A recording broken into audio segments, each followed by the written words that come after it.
حضرات، آج جن حالات سے میں اور آپ گزر رہے ہیں، ہمارا ملک، ہمارا معاشرہ جن حالات سے دوچار ہے، آئیے ہم اس پر غور کریں۔ لمحہ فکر ہے، یہ دعوت ہے، یہ پیغام ہے۔ ہم اپنے گریبانوں کے اندر جھانک کر دیکھیں۔ مغرب نے تو یہ سازش تیار کر رکھی ہے، وہ مسلمان عورت کے چہرے سے حجاب کو چھین لینا چاہتا ہے، اور اس نے مسلمان عورتوں، مسلمان بچیوں کے سروں سے چادریں چھین لی۔ وادی کشمیر کے اندر، عراق کی سرزمین پر، فلسطین کی سرزمین پر اور پاکستان کی سرزمین پر خود مسلمان عورتیں مغرب کی اندھی تقلید کے اندر آ کر اپنے سروں سے چادریں اتار رہی ہیں۔ آؤ آج اس بات کا وقت ہے، ہم اس بات پر غور کریں، ہم اس بات پر سوچیں۔ ہمارے ملک کے اندر آئے دن جو آفتیں آتی ہیں، جو مصائب آتے ہیں، جو مصیبتوں کے پہاڑ ٹوٹتے ہیں، کبھی زلزلے کی صورت کے اندر، کبھی سیلاب کی صورت کے اندر، کبھی خودکش حملوں کی صورت کے اندر، کیا کبھی سوچا، ہم نے اپنے گریبان کے اندر جھانکا آخر اس کا سبب کیا ہے، آخر اس کی وجہ کیا ہے، آخر یہ حالات کیوں پیدا ہوئے؟ حضرات، حقیقت یہ ہے، اصل بات یہ ہے کہ ہمارے ضمیر مردہ ہو چکے ہیں۔ آج ہمارے اندر اسلام کی وہ دولت، وہ غیرت، وہ حمیت باقی نہیں رہی۔ آج وہ شرم و حیا مٹ گیا، ختم ہو گیا، جس کا اسلام نے ہمیں پیغام دیا۔ آج ضرورت اس بات کی ہے سیدہ فاطمہ الزہرا رضی اللہ تعالیٰ عنہا کی سیرت پر عمل کیا جائے۔ میری قوم کی مائیں، بہنیں اور بیٹیاں، آؤ میں یہ دعوت دیتا ہوں کہ اگر اپنی نجات چاہتی ہو، اگر کامیابی چاہتی ہو، اگر کامرانی چاہتی ہو، تو سیدہ فاطمہ الزہرا کی کنیزیں بن جاؤ۔ ہاں، آج مسلمان بھی سوچنے پر مجبور ہے اور سوچ رہا ہے، غور کرتا ہے کہ آج ہمارے ساتھ کیا ہو رہا ہے، ہم کدھر جا رہے ہیں، ہمارا معاشرہ لٹ گیا ہے۔ آج بے پردہ عورتوں کی بھرمار ہے، بازاروں کے اندر، پارکوں کے اندر، گلی کوچوں کے اندر۔ آج مسلمان عورت کے دیدوں میں شرم نہیں رہی، حیا کو اس نے اتار کے پھینک دیا، حجاب کو الگ کر دیا۔ آج وہ چادر اوڑھنا اپنے لیے باعث توہین سمجھتی ہے، آج وہ پردے میں آنا آزادی نسواں کے خلاف سمجھتی ہے، حقوق نسواں کی آواز بلند کر رہی ہے۔ مجھے بتاؤ، اسلام سے بڑھ کر عورت کو آزادی کس نے نہیں عطا دی؟ اسلام نے اگر عورت کو حقوق نہیں دیے تو عورت کو حقوق کس معاشرے نے دیے ہیں؟ کہاں عورت کو حقوق ملے ہیں؟ حقیقت یہ ہے، اگر اسلام کو حقوق ملے ہیں تو اسلام کو حقوق، عورت کو حقوق ملے ہیں تو عورت کو حقوق فقط اسلام نے عطا کیے۔ کملی والے آقا کے قدموں کا صدقہ، اس رحمت للعالمین نے عورتوں کو ان کے حقوق دلائے ہیں۔ عورت بیٹی کے روپ میں ہو تو اس پر شفقت کا حکم یہ کس نے دیا ہے؟ عورت بہن کی صورت میں ہو تو محبت کا پیغام کس نے دیا ہے؟ عورت بیوی کی حیثیت سے ہو تو پیار و محبت کی دعوت یہ کس نے دی ہے؟ عورت ماں کی صورت میں ہو تو قدموں کے اندر جنت کا اعلان کس نے کیا ہے؟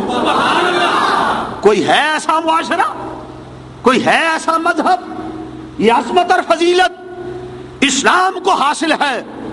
اے قوم کی ماؤں، بہنوں، بیٹیوں، آؤ، اگر حقیقی کامیابی چاہتی ہو، اگر تم بیٹی بننا چاہتی ہو تو کملی والے آقا کی بیٹی کا اسوہ اپنا لو۔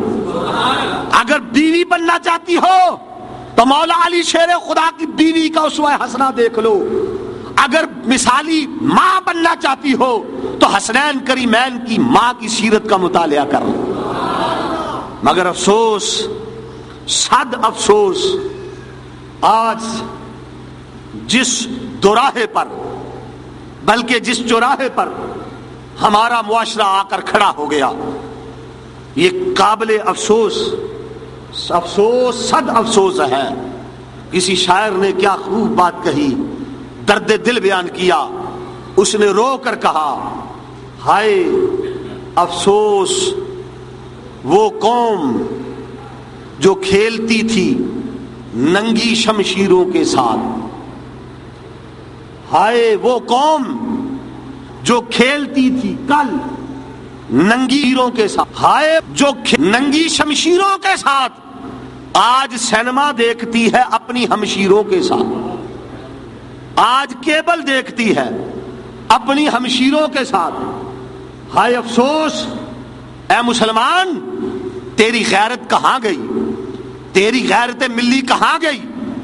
جب کوئی عورت بے پردہ ہو کر باہر نکلتی ہے، اللہ کے محبوب صلی اللہ علیہ وسلم نے فرمایا کہ جب کوئی عورت خوشبو لگا کے بے پردہ ہو کر بازار کے اندر جاتی ہے، گلیوں میں گھومتی ہے، اس پر خدا کی لعنت، فرشتوں کی لعنت، انسانوں کی لعنت، تمام ملائکہ کی لعنت، تمام نبیوں کی لعنت، اور حضور نے فرمایا میری بھی اس پر لعنت ہے، وہ عورت لعنت کی مستحق ہے یہاں تک کہ جب تک وہ پردہ نہیں کر لے۔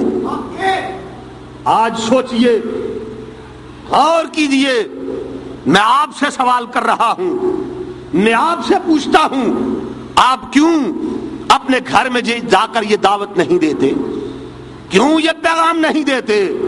کیوں یہ اسلام کا سبق نہیں پہنچاتے؟ کیوں بہن کو، بیوی کو پردے اور حیا سے آگاہ کیوں نہیں کرتے؟ مسلمان عورت حجاب کے اندر، اور پردہ اس کا زیور ہے، شرم و حیا اس کا تیور ہے، یہ اس کی شان ہے۔ حجاب میں آنے سے عورت کی قدر و قیمت کم نہیں ہوتی بلکہ بڑھ جاتی ہے۔ اے مسلمان عورت سوچ، تو شمع محفل نہیں، تو چراغ خانہ ہے۔ تیرا مرتبہ یہ نہیں کہ تو محفل کے اندر سرعام لوگوں کے سامنے پھرتی رہے، نانا، تجھے اللہ اور اس کے محبوب نے بڑا مرتبہ عطا کیا، بڑا مقام عطا کیا۔ آج درد دل رکھنے والے مسلمان اس بات پر غور کرتے ہیں، روتے ہیں اور خون کے آنسو بہاتے ہیں، سوچتے ہیں کہ کیا وجہ ہے۔ آج مسلمانوں کے اندر، اسلام کے اندر حسین ابن علی کے غلام پیدا کیوں نہیں ہوتے؟ آج سوچئے نا، ہمارے معاشرے میں داتا علی حجویری پیدا کیوں نہیں ہوتے؟ خواجہ اجمیری پیدا کیوں نہیں ہوتے؟ سلطان باہو پیدا کیوں نہیں ہوتے؟ مجدد الحسانی کیوں نہیں آتے؟ غازی نعمالدین شہید کیوں نہیں آتا؟ آج سلطان محمود غزنوی پیدا کیوں نہیں ہوتا؟ یوسف بن تاشفین کیوں نہیں آتا؟ آج خالد بن ولید کیوں پیدا نہیں ہوتے؟ آج یہ ایسے لوگ ہمیں نظر کیوں نہیں آتے؟ ہمارے معاشرے میں کیوں پیدا نہیں ہوتے؟ کیا مسلمان عورتیں بانجھ ہو چکی ہیں؟ ان کی کوکھ سے ایسے افراد جنم کیوں نہیں لیتے؟ ایسی پاک باز ہستیاں کیوں پیدا نہیں ہوتی؟